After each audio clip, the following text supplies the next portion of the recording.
국민의힘 대선 경선 일주일을 남겨놓고 있습니다. 각 후보들이 아주 바쁜 행보를 보이고 있죠. 특히 윤석열 후보 오늘 오전 기자회견을 열고 정권 교체와 대한민국 정상화를 위한 윤석열 선언도 발표했습니다.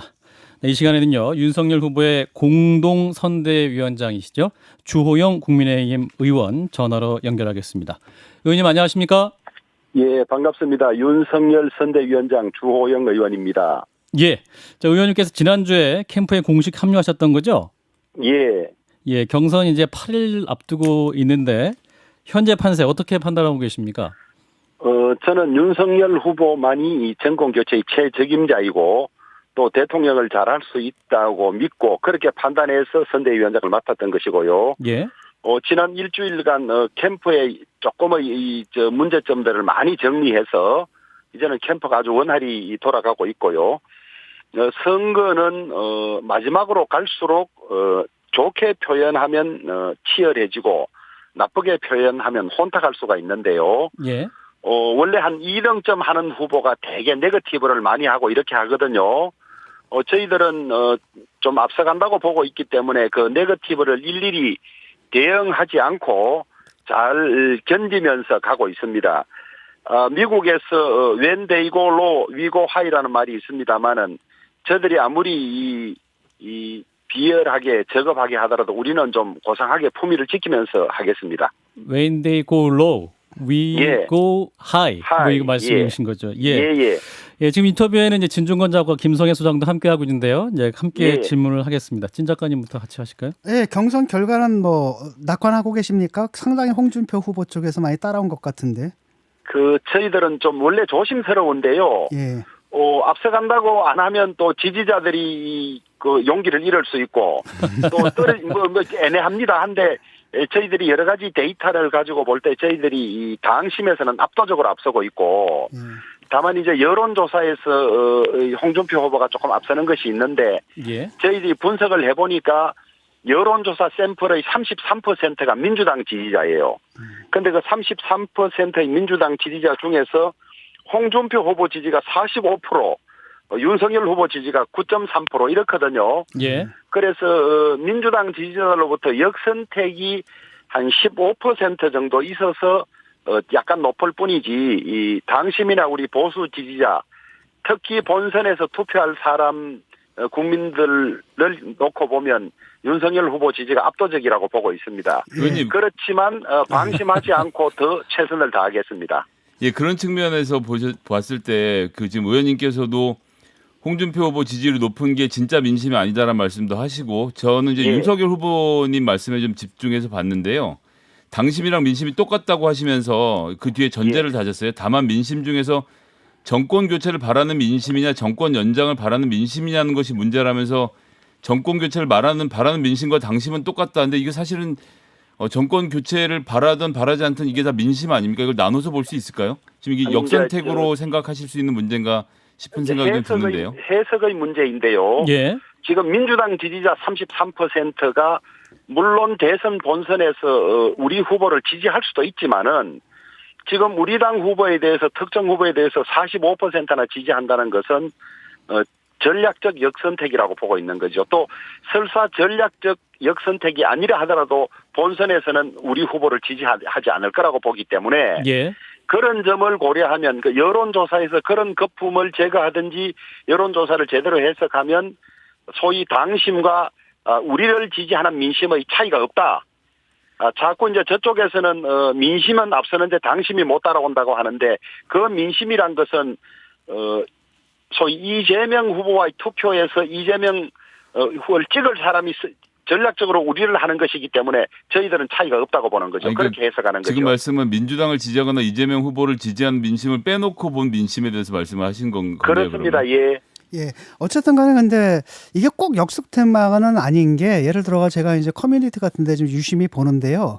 정말로 그 민주당 지지자들 중에서 이재명인 건 찍을 수 없다. 그런데 윤석열도 찍을 수 없다. 그래서 차라리 홍준표를 찍겠다라는 사람들도 꽤 되거든요. 저희들도 꽤 있을 수 있다고 봅니다. 예. 그런 점도 저희들이 다 감안을 하고 있습니다. 예, 잠시 후 이제 2부에 그 홍준표 예. 캠프의 그 이원주 선대위원장님도 나오실 텐데 예. 이제 홍준표 캠프에서는 당심 그러니까 당원들의 마음도 오늘 골든 크로스를 이뤘다 이렇게 주장을 하십니다. 어떻게 답하시겠습니까? 뭐 그 주장이니까 그럴 수 있는데 뭐 골든 크로스 이루었다는 말을 벌써 뭐 지난번에는 뭐 추석 전후에서 골든 크로스를 이뤘다고 하는데 예. 이제 선거 끝나놓고 보면 알지 않겠습니까? 이 선거 투표 직전에는 다 자신들이 이겼다고 이렇게 다 이야기하는 법입니다. 예, 근데 당심은 이제 윤석열, 민심은 홍준표 후보가 우세하다고도 의원님도 말씀하셨는데 그래서 이제 평론가들이나 저희들은 민심도 홍준표 후보가 우세하다는 표현은 하지 않고 여론조사에서 우세하다는 거지 민심은 그렇지 않다고 보는 거죠. 예. 예, 캠프 입장은 그렇다. 예. 예, 표현을 정확히 그렇게 했으면 좋겠습니다. 예. 오늘 오전에 윤석열 후보가 기자회견을 열어가지고 정권 교체와 대한민국 정상화를 위한 윤석열 선언을 발표하지 않았습니까? 예. 이런 것들은 사실은 뭐 여론에서 적어도 여론조사에서 조금 밀리는 결과가 나왔기 때문에 그런 거 아닌가요? 위기 의식의 발로가 아니, 아니냐 그런 이런 것은 질문입니다. 아니고요. 예. 예. 원래 투표를 앞두면 어느 진영이든 간에 그 선거의 성격을 규정하고 지지를 호소하는 걸 다 하게 돼 있습니다. 예. 예. 그래서 그런 일환이고 아마 다른 후보들도 금명간에 다 그 자기의 주장을 정리하고 지지 호소하는 기자회견을 할 걸로 보고 있습니다. 예. 원래 예정된 기자회견이었다. 아, 그렇습니다. 예. 오늘 윤석열 후보께서 윤석열로 이기는 게 문재인 정권의 가장 뼈아픈 패배를 안겨주는 것이라고 하셨는데 그 어떤 의미인가요, 이게? 그 윤석열 후보가 사실은 검사만 26년 하면서 정치할 생각을 가지고 있지 않았는데 예. 지난해 조국 사태라든지 또는 이 월성 원전 불법 폐기와 관련한 이런 일에 강단 있게 수사하고 하다 보니까 많은 국민들이 이 문재인과 민주당 정권의 이 무도함, 법치주의 파괴 이런 것들을 바로잡을 적임자로 윤석열 후보 지지가 높았기 때문에 정치권으로 들어온 것이거든요. 예. 그래서 지금 많은 민심, 정권 교체돼야 된다는 민심이 심지어 20% 이상 나오는 조사도 있는데 그런 것들은 이 정권의 무도함을 바로 세우고 법치주의를 회복하고 국가를 정상화하라는 것인데 그 아이콘이 지금 윤석열 후보가 돼 있는 것입니다. 그래서 윤석열 후보가 대통령이 돼서 소위 지난 정권의 잘못이라든지 이런 것을 고치는 것이야말로 제대로 된 정권 교체다 이런 뜻이죠. 의원님 지금 말씀하신 대로 이제 정권 교체를 바라는 민심이 많다. 이거 뭐 현실적으로 여론조사 결과로도 나오고 있고 그렇다라고 한다면 뭐 주호영 의원님도 계시지만 그 국민의힘 자체에도 오랜 기간 동안 국민의힘과 동고동락했던 훌륭한 정치인들이 많은데 윤석열 후보로 이기는 건 국민의힘 입장에서는 좀 멋쩍은 승리가 되지 않겠습니까? 그건 모르겠습니다. 뭐 어느 칼럼에서 후보를 고르는 것은 연애하는 것이고 막상 대통령 잘하는 것은 결혼 생활인데 국민들이 그런 기준으로 자꾸 살림 잘 살 사람 이런 사람을 고르지 않고 그냥 인기 있는 사람을 고른다는 그 칼럼을 본 적도 있습니다만은 그래서 다들 일단 후회하는구나.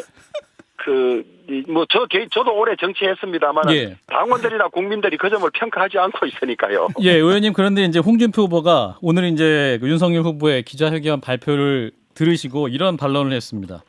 반문 집결로는 정권 교체할 수 없다.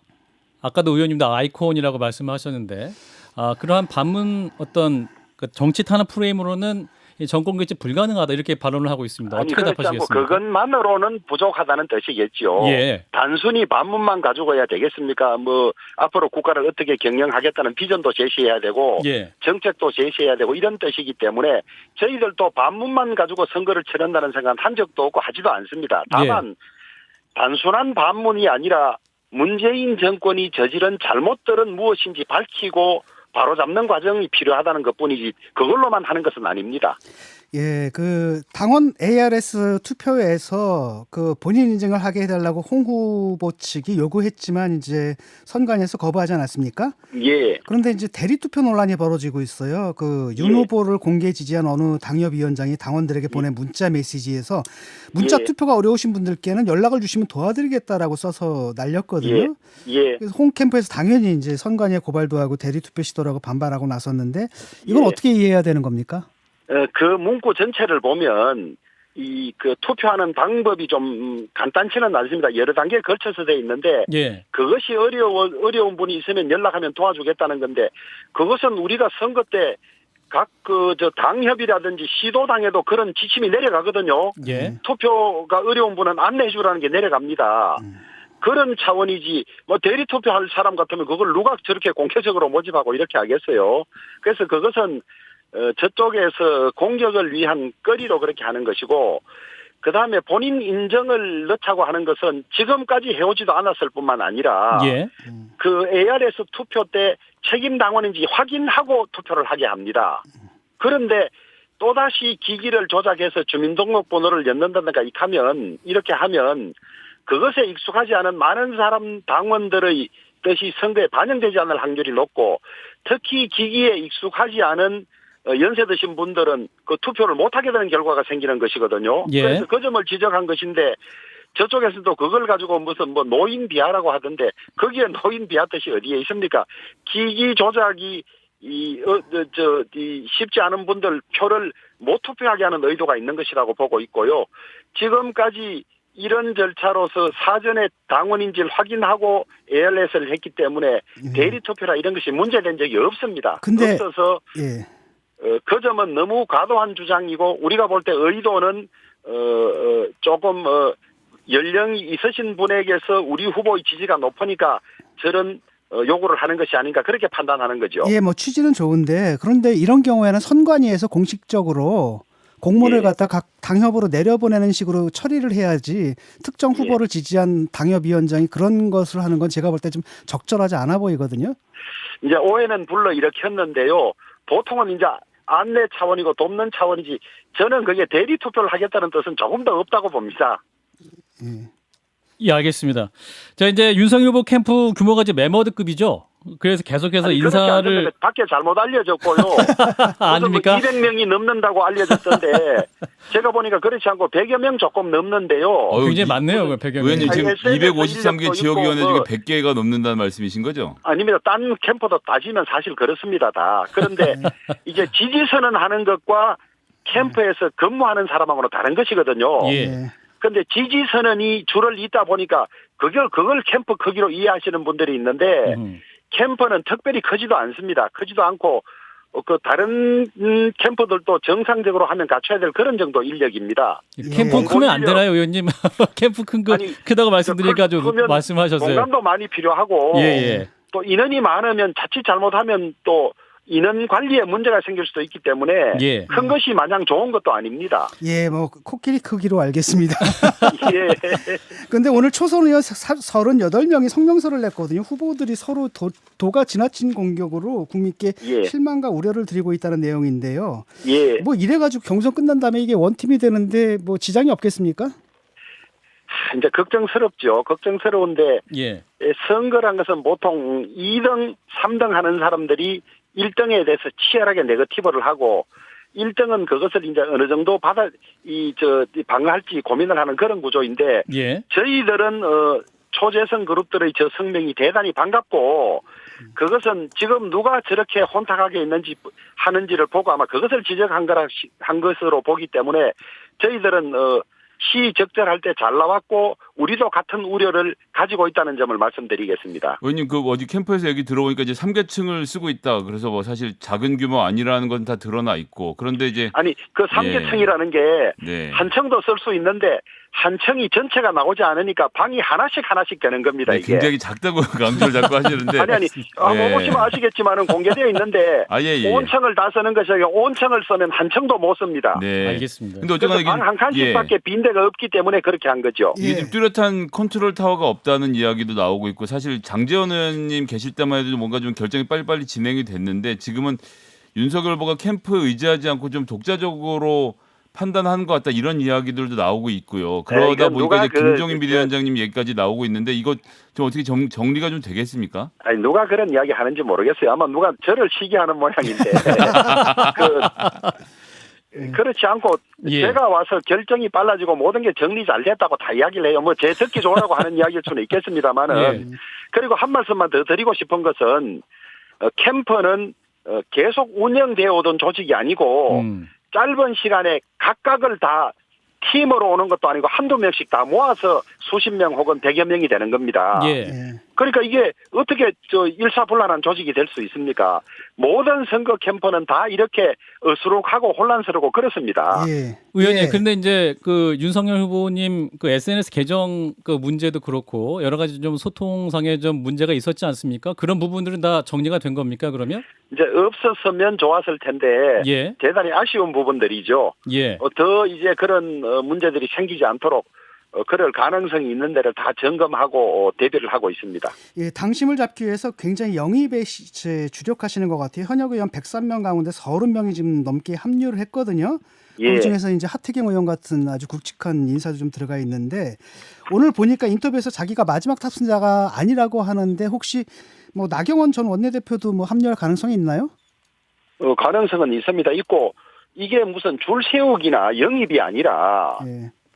물론 도와달라는 이야기는 하죠. 그런데 의원들이 이 후보들을 다 판단을 다 하고 있습니다. 있는데 지금쯤 되면 3, 4위 후보에 대해서는 특별히 오랜 인연이 있든지 확신이 아니면 잘 돕질 않고 1, 2위 중에서 보통 돕는 경향이 있습니다. 예. 있는데 이게 자칫 잘못하다가 본선 경쟁력이 없는 후보가 뽑힐 수 있겠다 이러면 확 이제 이겨야 될 후보 쪽으로 모이는 거고 의원들의 선택은 이제 후보들을 너무나 잘 아니까 오히려 후보들이 우리 윤석열 후보를 잘 모를 수가 있어요. 예. 홍준표 후보는 너무 잘 알아요. 그렇기 때문에 그런 지지선언이고 당협 당원들에게 나는 이렇게 지지하니까 뜻을 같이 합시다 이런 어떤 정보 제공의 측면이 있는 거지 줄 세우기나 연기는 전혀 아니고요. 또 11월 4일까지 투표가 있기 때문에 그 사이에라도 저희들을 지지하겠다 그 말씀하시는 분이 있으면 그걸 발표하고 저희들은 도움을 받고 그렇게 하겠습니다. 그래서 홍준표 후보를 많이 이제 당원들이 알고 있다 말씀하셨는데 실제 현실적으로는 지금 윤석열 후보 쪽으로 현역 의원들 많이 가시잖아요. 그러니까 많이 안 예. 가시는 이유도 홍준표 후보를 너무나 잘 알기 때문에 현역 의원들이 안 가시는 겁니까? 아니 뭐 그러면? 저는 모르겠습니다. 또 뭐 제 이야기에 대해서 홍준표 후보 측에서 뭐 인신공격까지 하고 이러던데 예. 이제 홍준표 후보를 돕던 많은 사람들이 이쪽에 와서 돕고 있어요. 과거에 홍보를 한두 돕던 사람이 사람들이? 아닙니다. 한두 예. 사람. 그러니까 그쪽에서는 배신자라고 하겠지만은 첫건 여러 사람이 돌았을 때는 큰 문제가 있는 것이거든요. 예. 제가 그 점만 말씀드리겠습니다. 의원님 그 지금 방금 본선 경쟁력 말씀하셨는데 그 이제 최근에 나온 여론조사들 보면 본선 경쟁력에서 뭐 민주당은 빼놓고 사실 20, 30대들이 민주당으로부터 등을 돌렸는데 이분들 지금 이번에 여론조사 결과 보니까 홍준표 후보 쪽으로 좀 압도적으로 몰려있다 이런 느낌이 있던데 20, 30대들에 대한 대책 이런 것도 좀 준비를 하고 계십니까?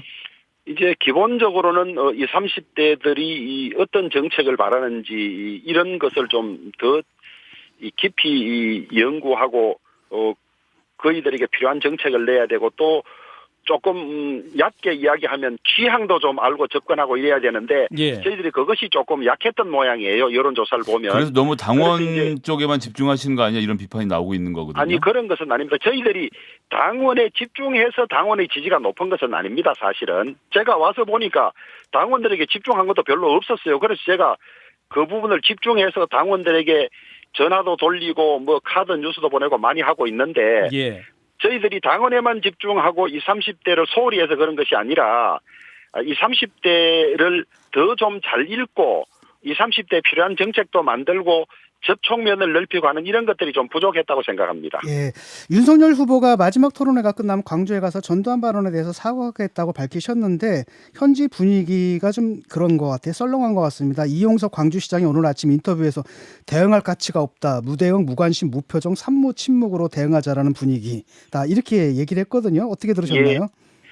근데 이제 이용섭 시장님도 민주당 소속이니까 저희들은 조금 그런 배경에서 말씀하신 거라고 생각을 하고요. 사실은 전두환 전 대통령을 찬양하거나 이런 것이 전혀 아닌데 이제 그런 상황이 돼버렸습니다. 그래서 후보가 진정으로 사과를 했고 또 가까운 시간 안에 광주를 방문해서 본인의 뜻도 밝히고 사과도 할 걸로 보여지는데 다만 이제 11월 1, 2, 3, 4일이 투표일이고 하기 때문에 예. 일정을 어떻게 잡을지 저희들이 고민을 하고 있습니다. 가급적 빠른 시간 안에 광주를 방문할 계획입니다. 11월 5일 전에 가시는 겁니까? 그러면 최종 이제 그것은 아직 저희들이 결정을 못했습니다. 그러니까 이제 한쪽에서 나온 얘기는 당원 투표에 또 이제 광주에 내려가는 것 자체가 부정적인 영향을 미칠 수 있다 해서 당원 투표는 끝나고 가야 된다 이런 이야기가 캠프 내에서 나오고 있다고도 하던데요. 아니 그런 의견도 있고요. 혹시 그 이전에 가서 저희들이 예상하지 못했던 일로 선거에 영향이 있을 수도 있는 상황이 있어서 여러 가지를 고려하고 있습니다. 예. 어제 윤석열 후보께서 SNS에다가 현 내각을 거국 선거관리 중립내각으로 개편하고 국무총리를 포함해서 모든 선거관리 주무부처장을 중립적인 인사로 교체해야 된다라는 글을 썼는데 저 같은 중도층이 볼 때는 이게 좀 썰렁하거든요. 이거 왜 이래야 되나? 이 과도한 요구 아닌가? 저는 진 교수님이 썰렁하다고 하니까 좀 당황스러운데요. 이 대선은 사실은 거의 중립 내각으로 운영을 했습니다. 여야가 어찌 보면 근곤일척의 승부를 하는 것인데 예.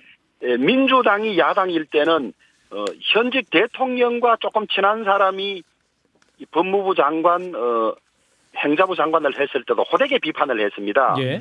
그때는 맹형규 행자부 장관, 그다음에 권재진 법무부 장관이었는데요. 이번에는 대선을 앞두고 법무부 장관은 박범계 현역 민주당 의원, 그다음에 행정자치부 장관도 전해철 현역 민주당 의원이 가 있습니다. 더구나 박범계 장관은 나는 민주당 의원이 더 중요하다는 식으로 발언을 한 사람을 가서 말하자면 심판을 자기 편으로 두고 있고 온갖 수사를 지휘하면서 편파적으로 할 거라고 보고 있기 때문에 예. 저는 문재인 대통령의 어떤 이런 인사관이나 이 선거관 이런 것들을 도저히 납득을 할 수가 없어요. 근데 이제 그런 의원님 분들이 가 있어도 대선 전에는 교체를 했는데 예. 지금 선거에 가장 중요한 영향을 미치는 법무부 장관과 행정부 장관을 민주당 소속 의원으로 두고 선거를 치른다. 저는 두고 문재인 대통령에게 오점으로 남을 거라고 봅니다. 근데 윤 후보님께서 이제 어떤 말씀까지 하셨냐면 그 내년 대선이 그 3.15 부정선거 수준의 관권 선거 우려가 된다 이런 말씀도 하셔가지고 당시 이제 60년대 이승만 정권 시절과 현 정부를 비교하는 거 너무 과한 비교가 아니냐. 진 작가님도 그런 맥락에서 좀 예. 썰렁하다 이렇게 말씀하시는 거거든요. 그런데 이제 언어의 많이 인플레이션이라고 지났고, 할까나? 예, 세월이 많이 지났고 선거 관리 자체가 조금 투명해진 건 사실입니다만은 예. 지금 대법원에서 나온 지난 대선 지난 선거들 그 결과 그 검증 보면 국민들이 말끔히 의혹을 씻어내지는 못할 여러 가지 그 표의 형태의 문제점들도 나오고 이러고 있거든요. 그래서 그런 점에 대한 국민의 우려를라도 불식시켜 주기 위해서는 정말 관리라도 중립적인 분이 하셔야지 민주당 의원들이 가서 온갖 수사를 하고 판정을 하고 해서 어떻게 국민들이 승복을 하겠습니까? 지금 말씀은 지금 황교안 후보님의 말씀이 캠프에까지 와닿아서 감동을 줬다는 말씀으로. 저는 부정선거가 있다고까지 주장은 하지는 아직은 않습니다만은 네. 알겠습니다. 국민들이 볼 때 이런 점에 대해서 선거관리위원회가 이것은 이렇게 해서 아주 문제가 없습니다라는 해명을 제대로 못하고 있는 부분들이 있거든요. 예. 그러니까 이제 그런 의혹을 풀어줄 책임은 문재인 대통령이나 선거관리위원회에 있는 것인데 그런 그런 의혹을 더 키울 수 있는 진영 가지고 선거를 치른다면 이것은 민주주의도 아니고 알겠습니다. 예, 국민주의도 알겠습니다. 아닙니다. 시간이 없어서요. 예. 한 줄만 더 드릴게요. 진 작가님. 어제 이재명 후보가 음식점 허가 총량제를 운영해 볼까 하는 얘기를 하지 않았습니까? 예. 여기서는 뭐 어떻게 생각하십니까? 이 부분에 대해서는? 누가 그러니까 그 소리 총량제를 하자고 이야기를 했던데. 원희룡 후보가 그랬습니다. 예, 이재명 후보 가까운 측근이나 민주당 정책 당국에서도 당장은 시행이 어렵다부터 아주 당혹스러운 발언이어서 거두어 드리려고 한답니다.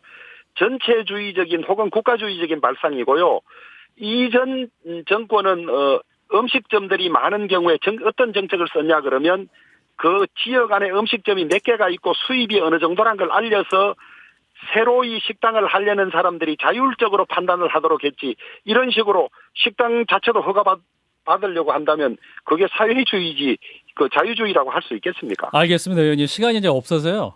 오늘 말씀은 여기까지 듣도록 하겠습니다. 다시 또 모셔서 말씀을 드릴 수 있는 기회 만들도록 하죠. 말씀 잘 들었습니다. 예, 감사합니다. 네, 윤석열 후보의 공동선대위원장이시죠. 주호영 의원이었습니다.